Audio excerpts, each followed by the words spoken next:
Hello, and welcome to this tutorial on how to compensate your Levelogger data. We're specifically going to be looking at using the Solinst Levelogger 5 data and using the Solinst Barologger 5 as well as the Solinst software to compensate the data you might have collected in the field, whether that is in river systems or mangrove systems or marine systems. My name is Dr. Bart Hill. I'm at the University of Lincoln. I'm a postdoctoral research associate working on the CoWAM project. So we're making some assumptions here because there's some previous videos describing how you set this kind of stuff up. So we're assuming that you've pre-programmed your Solinst Levelogger 5s and your Barologger. You've put them out into the field.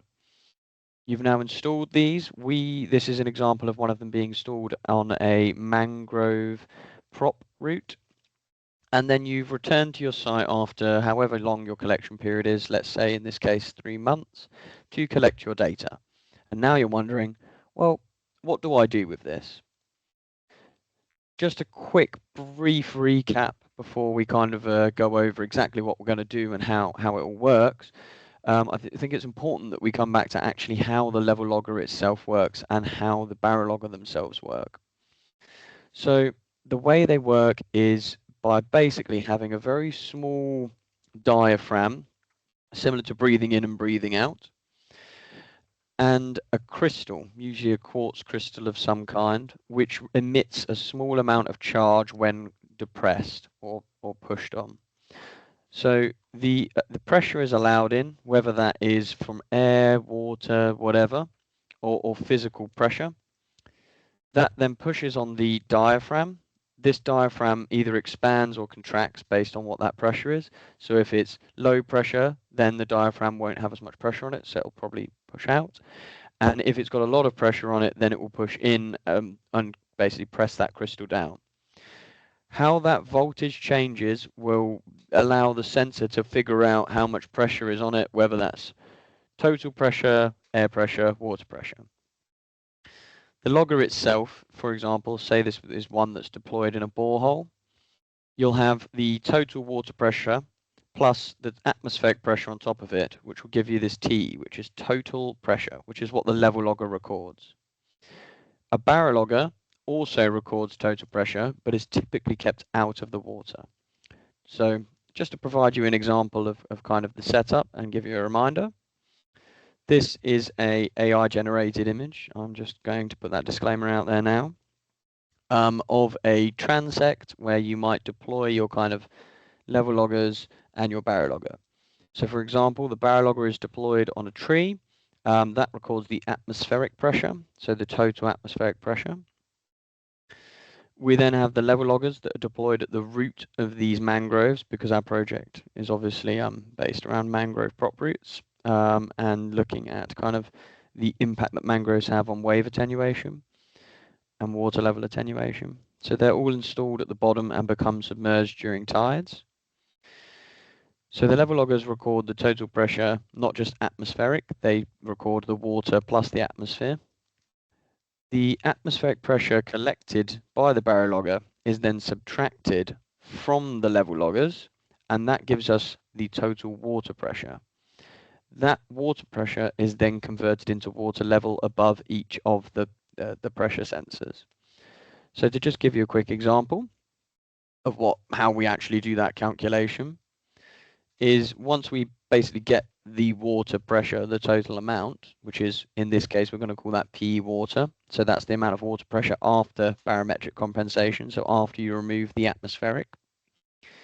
You then have this kind of hydrostatic conversion. So this is quite simple. I think the Levelloggers software does this, but has a few more bells and whistles, which I'll explain as we get into it. But basically, to get the height of the water above your pressure sensor, H, you take the pressure of the water, P water, and you divide that by the water density times by the gravitational acceleration constant. Now, the gravitational constant is always 9.81, and water density can change dependent on what type of water you're in. So for this compensation, we're doing it for seawater or marine water, and they typically recommend about 1.025 kilograms per litre as the average kind of baseline for typical ocean marine water. That's because it's got a lot more kind of salt and sodium and stuff in it, so it's a lot heavier. While if you are doing riverine water, you'll typically use 1.000 kilograms per litre. You can collect salinity measurements in order to get a very specific amount of kilograms per litre, and that can be used to tweak and get incredibly accurate water level measurements. The reason this is important is that if you use a lower kilogram per litre for sea water, then you will get a higher water level than was actually there. So it's really important that this is accurate. So I think this is the end of this presentation. So I'm going to move on to actually doing the compensation. So the kind of things that you're going to need are all of your barologgers. So here we've got kind of the coding we've used to identify this one. I've already compensated this data, but just assume because we've got the original files for now, just stick with that. You need a barologger. So you've got all your Levelloggers here, and then we've got a barologger. I'm going to, in a later video, explain this kind of file structure I have. You need the GPS coordinates and elevation of your Levelloggers and your barologgers, which is really important. So you need an accurate elevation of the Levellogger itself. And then for the barologger, what you're going to want to do is measure the elevation of the ground surface, and then make sure that you take a tape measure and measure from the base, from where you took that point, to the actual barologger itself. This will give you an estimate of roughly what height that is when you add the two together. That's really important. And then finally, you're going to need the Solinst Levelogger software. You can download this for free on the Solinst Levellogger website, so we'll go with that. So I'm just going to go to the data wizard, and I'm going to go all the way back to the start, and I'm going to start by explaining what all of this means. So when you open up the software, you're usually met with this page. You're going to want to navigate to Data Wizard. Now, all the Data Wizard does is it allows you to compensate the Levelogger data using kind of different like metrics. So you've got the basic one, which is where, say, you only can have the Levelogger and you only have the barologger, but you don't have any heights. That's how you can do that. The advanced is for the aquavent stuff and the level vent, so just ignore that. But what we're going to be using is the advanced for the barometric compensation that allows for manual data adjustments. So what it allows you to do is perform some specific adjustments to the actual Levelloggers themselves, such as elevation and, really importantly, that original water level, kind of kilograms per litre. So if we look at what we want, if we click to the next, so you'll notice all of the stuff is in the bottom right. If you click to next, it will say choose data display option. If you click through these, it will show you what each one means. So for example, we're personally interested in this case in the height of water above the sensor. So that is how much water is above that, where that point of the sensor is. It's important to note that it's where the sensor points are, not from the top, but from the bottom where you've got these small vents. This is why the installation part's really important. Depth to water, so that's typically if you're doing boreholes, you're trying to figure out how much water is underground. And then elevation of water level. So elevation of water level will be set from a datum point. So say you want to know that it is 15 meters above sea level, where that water is. That can be really useful for understanding kind of propagation and high water level reduction as you go over a site. But for now, we're going to stick to height of water above sensor. And it'll ask you, do you need to change any parameters? The answer here is yes. So first of all, you're going to have to go to your C drive and then navigate all the way to wherever you have stored your data. In this case, I've got this file structure that I'm going to explain through in the next video. And in that file structure, you'll notice you've got the pre-compensated ones, which we're going to ignore for now, and then the raw data. Now, the way we do this is you double click each one and you'll see it appear here, highlighted. Do not unhighlight these because it will not process the data. So just double click, make sure they appear. It's easier if you do it in order because, you know, then you don't have to flick between the different ones. But you just click them all on and then you double click and then you see the last one, the Barologger, you double click. And you'll notice now we've got Baro 1 and all of these for this site called Bohol. For the data period it was collected the 10th of December 2025. Let's click next. Sometimes this takes a little while. So here we go. It says parameter adjustments. So what you do is if there's an offset, in this case I've already created the offset by adding on the elevation of the Barologger. So for this case, let's go to here. This is for Bohol, 1.55 meters. So we're going to put that one in. We're just going to click, see this here, it says upon selection. We just want to click these two across. Now, barometric efficiency, just leave that. Don't worry about that. Density adjustment. This is what I was talking about with you need to change this because we're looking at seawater, not river water. So that is 1.025. And you want to copy this the whole way down, because this is just a standard measurement of kilograms per litre for the water. We're going to look at elevation of logger. So remember we've got all this data here for Bohol. Now you check your sensor code. I've got a location code and the elevation. So for SRE_BE_1, SRE_BE_1, put that elevation in. And it's really that simple. We're just going to follow it along.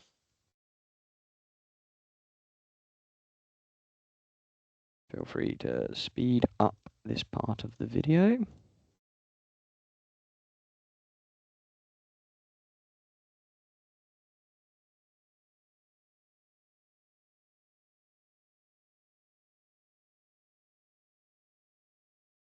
Okay, perfect. Now you'll notice there is an offset. So say you mount your Levelogger 20 centimeters off of the ground, then yes, you might want to add an offset into that. Now, for some of our loggers, they were 6 centimeters, but our plates were also, the reason that was done is because of the plate thickness.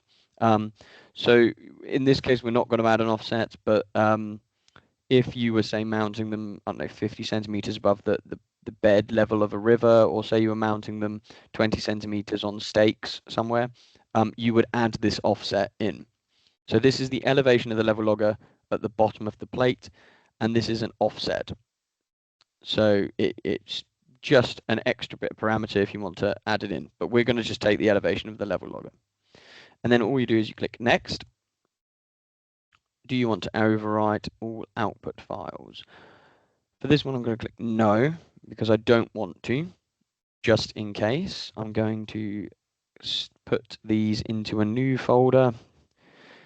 I'm just going to call this one training, because I have already compensated these and I just don't want to take that risk. So I'm saying that it will ask you, no, it's going to make me do this. Okay, I'm going to have to do this for all files, that's fine. But it's slowly writing these files in the background. And I'm saving these to a new location. Now, usually it won't ask you to do this if you're doing this for the first time, but say you make a mistake and you want to go back and recompensate your files, you can either do that by doing this process, or you can individually recompensate the files without overwriting other ones, which is what I'm doing now. Aha, and now it says successfully compensated. Now, you can either send these compensated files directly to someone in order for them to process, or another option is to export all to CSV. So I'm just going to export all, and we're just going to put this in the all data. We're just going to follow down the raw data, and we'll put it into this training folder for now. So your screen might freeze a little bit while this is working, because it is quite a slow process of writing these .csv files. But the second you can now re-highlight these, it means it's done. And we're just going to take a look. So let's just have a look at one of these. It might take a little while for this to open if you have a slower computer, particularly if you've collected a large amount of data. So obviously, the larger the data set, the longer this file open process takes. It's one of the reasons I selected this last period, because it's got less, it's a shorter time period of data collection. So it's about to open, and when it does, it will open in the data real-time window. Here we go. So this will come up as a combined plot. I am going to separate out these plots, and let's just zoom in on a selected period. Say zoom to that. Let's even closer zoom in. Okay, so what we notice is that once we've compensated, it kind of sits at around 0. So you can see these levels here. This is about 0.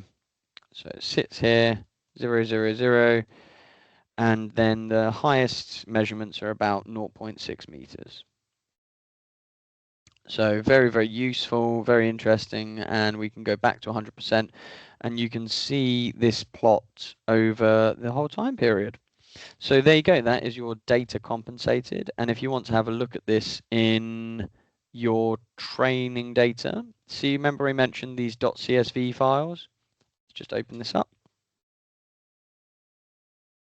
And here we are.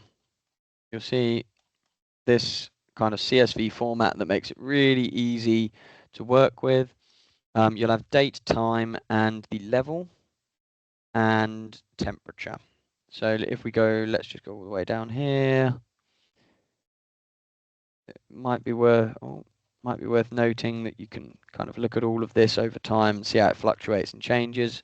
You'll notice that the temperature is about 30 degrees. Gets cooler as it gets inundated, and obviously overnight.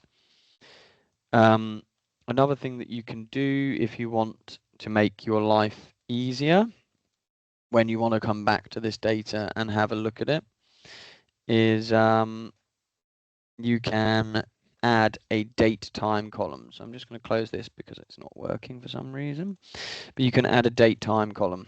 So just to show you an example, we open this. So let's add a new column. Insert. Oh, it should just allow me to insert a column.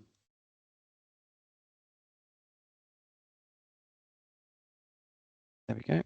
Add some data copied over still. So there we go. And what we're going to call this is date time. And all you have to do is equals add those two. And in order for this to be, right now, see it says 16. You just need to go to here on custom, more number formats, and you want this day, day, month, month, year, year, HH dash dot dot MM. And see now it has given you the date and the time all in one column. And if we copy this the whole way down, it might take a while, but it will give you the date, time, and it's perfect for plotting. So say I'm going to go down to, we'll do 800 records.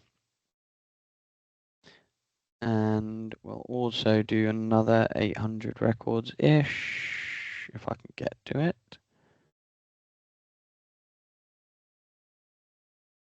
Just to show you that you can also, this is probably the easiest format to work on this in. Oh, not going to work like that. It's okay, I'll just do it like this. Instead, I'm going to do this. I'm going to delete the MS column because we don't need that. So let's just scroll down, do it like this, and you go to Insert, and we're going to go to Recommended Graphs, and we're going to plot it as a scatter. And as you can see, it shows steady rise, steady drop, flat, steady rise, steady drop, flat. And it sits at around 0, goes up to around 0.5 here and 0.6 there. So again, that is how we compensate the Levelogger data. If you have any questions, please do feel free to email myself. I'm happy to answer any questions. My email is bhill@lincoln.ac.uk. And yes, hopefully you'll join me for the next video, which is going to be on data structure. So thank you.